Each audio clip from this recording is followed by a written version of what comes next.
Assalamualaikum warahmatullahi wabarakatuh. Selamat pagi semuanya. Pada kesempatan ini kita akan mempelajari tentang menganalisis konsep, unsur, prinsip, bahan, dan teknik berkarya seni rupa dua dimensi. Nah, dalam bab 2 ini kita akan memaparkan atau menjelaskan dari berbagai poin-poin tersebut. Yang pertama adalah pengertian analisis dalam konteks apresiasi. Di sini adalah pengajian yang cermat terhadap karya seni rupa untuk mengetahui keberadaan karya yang sebenarnya. Jadi di sini kita perlu ada pengkajian. Jadi kita harus explore dari karya-karya yang mungkin kita akan analisis atau kita nilai ya. Penilaian secara mendalam dilakukan dengan cara menguraikan masalah pokok dengan bagian karya seni. Jadi tiap-tiap bagian karya seni itu kita bisa amati, dan dari situ nanti kita bisa memunculkan penilaian-penilaian ya. Setelah kita amati, kita bisa menghasilkan penilaian-penilaian berdasarkan nanti ada poin-poin untuk dianalisis. Nah, mari kita amati karya patung yang berikut ini. Nah, ini ada karya patung, yang mana karya patung ini merupakan karya patung dalam karya jenis kontemporer ya. Bisa kita lihat karya dari Henry Moore dengan judul Oval with Point in Bronze ya.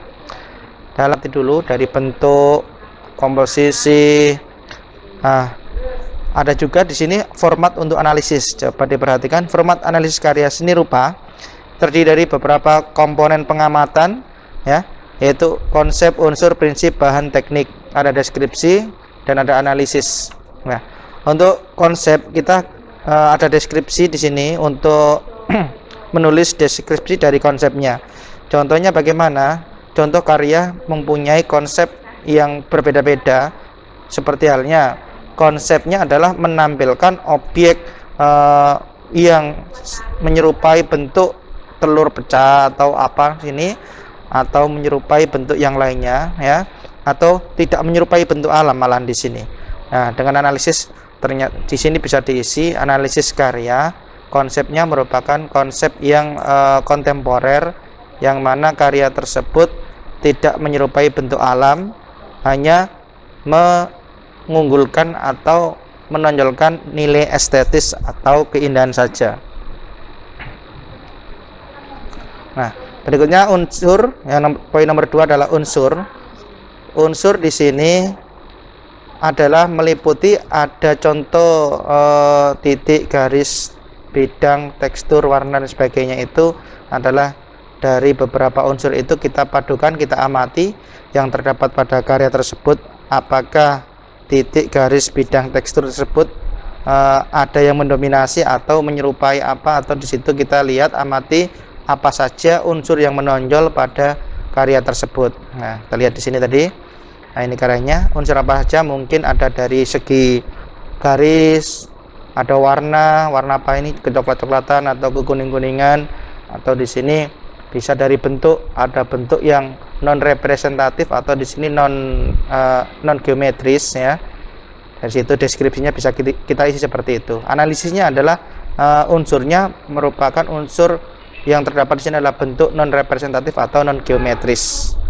Poin nomor 3 adalah prinsip. Ya, prinsip ini adalah sebenarnya adalah prinsip seni atau desain, sama meliputi apa, yaitu unity, balance, ritme, atau point of interest. Jadi di sini ada banyak juga selain unsur, ternyata prinsip juga digunakan untuk analisis suatu karya. Kenapa? Karena yang nomor 1 adalah unity atau apa? Kesatuan.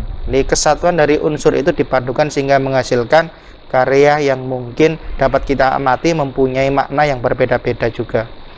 Itu prinsip. Ada keseimbangan. Apakah keseimbangan atau balance itu terdapat pada karya tersebut? Ada ritme. Apakah ada ritme itu aliran ya, seperti mengalir, pergerakan aliran. Jadi keindahan suatu objek yang terdapat pada suatu kesan bergerak ya. Kesan bergerak itu adalah apa? Mungkin ada lekukan, mungkin ada garis-garis yang terulang pada karya tersebut ya. Di sini mungkin ada lekukan-lekukan, ini bisa dikatakan sebagai irama atau ritme ya, sama. Yang mungkin dari selain itu ada emphasis atau point of interest atau center of interest sama ya, yaitu penekanan.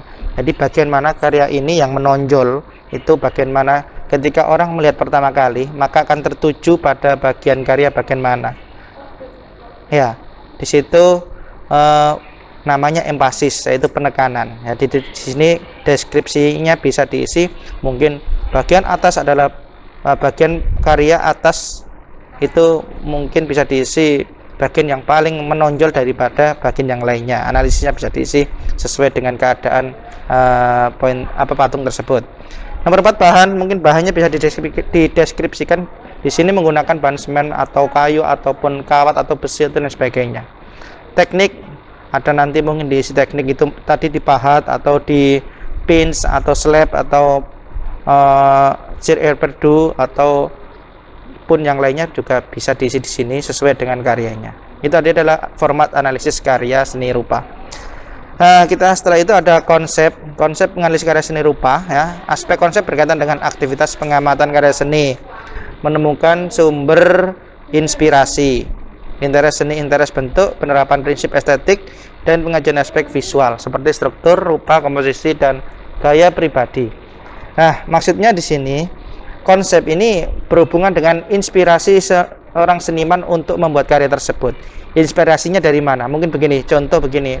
Nah, dalam deskripsinya dalam konsep tadi, karya ini terinspirasi dari sebuah bentuk telur atau cangkang telur yang sedang pecah ya. Jadi kan seperti mungkin kelahiran baru atau apa dan sebagainya. Sampai ada bla-bla-bla dan di sini sebagainya, ada prinsip estetik dan pengajian aspek visual, sampai yang terakhir yang penting juga yaitu gaya pribadi. Gaya pribadi ini adalah icon atau di sini bisa dikatakan identitas seniman. Di setiap karya seni itu biasanya tersemat identitas atau karakter seniman pada karyanya ya. Pasti entah itu nanti berhubungan dengan garis, bidang ataupun warna. Yang B ada unsur. Setelah konsep ada unsur. Ya, unsur ini meliputi yang sudah saya jelaskan tadi. Ada penggunaan garis, warna, tekstur dan lain sebagainya. Ini bisa dilihat di slide-nya. Yang kita di prinsip ya. Bisa lebih lengkap lagi di sini. Ada harmoni, keselarasan sama tadi. Ada kesebandingan atau proportion. Nah, ini tambahan saja. Ada irama atau ritme tadi ya. Keseimbangan, balance, penekanan atau emphasis. Ini yang tadi saya sebutkan sebagai point of interest atau center of interest. Yaitu penekanan ya. Nah, ini sudah saya jelaskan tadi. Itu prinsip yang bisa kita isi di deskripsi tadi. Nah, bahan. Nah, bahan di sini memerlukan penggunaan bahan yang mungkin berbeda-beda setiap karya. Misalnya patung dipersiapkan sebagai elemen estetis sebuah taman, mungkin bahannya lebih tahan pada outdoor atau tidak mudah rusak ketika kena panas ataupun hujan. Nah, mungkin dengan menggunakan bahan perunggu ataupun barangkali ada yang juga bisa emas ya. Tadi bahan karya seni itu macam-macam, apalagi karya seni yang kontemporer. Ada yang pernah lihat ada patung terbuat dari coklat ya, ada patung yang terbuat dari keju ya. Itu enggak mau merusak itu eman di situ nanti. Nah, ada patung terbuat dari es batu dan sebagainya. Masih banyak karya-karya yang mungkin bahannya itu lebih lebih artistik dan lain sebagainya, itu masih banyak sekali. Yang terakhir adalah teknik. Teknik ini penilaiannya seni dari cara buat. Jadi kita analisis karya berdasarkan teknik itu adalah bisa cara buatnya. Kalau lukis ya dikuas, kalau patung ya dipahat ataupun diukir. Nggak mungkin nanti lukis dipahat nanti lubang semua nanti.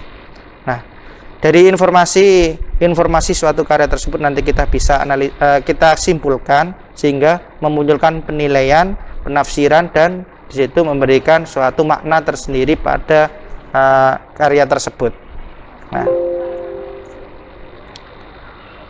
Nah, ini contoh dari gambar karya seni murni dengan konsep seni rupa postmodernisme. Konsepnya di situ ada postmodern berarti gaya ya di sini. Ini contoh.